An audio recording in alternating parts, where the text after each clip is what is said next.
Renato Tondorno, una bellissima serata, va detto, hai organizzato alla grande i tuoi primi 50. Ho organizzato in collaborazione del mio amico Alessandro e della sua signora. È stata una bellissima serata con tantissima gente.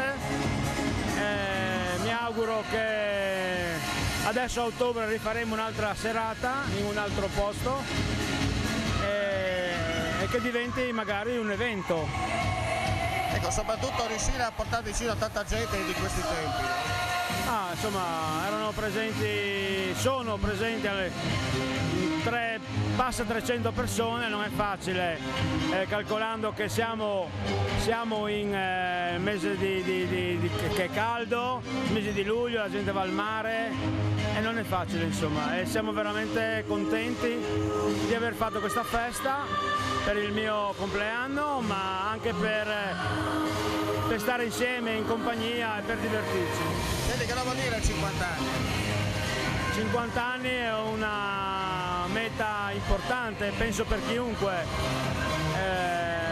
perciò insomma sono contento e orgoglioso di avere tutta questa gente, tutti questi amici a questa serata. Ecco, gli amici hanno risposto alla grande, vuol dire che insomma la tua persona conta.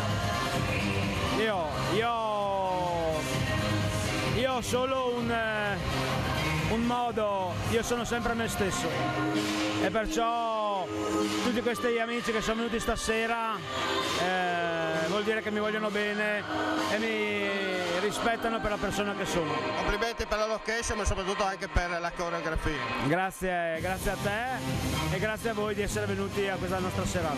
Grazie ancora e complimenti, auguri. Grazie.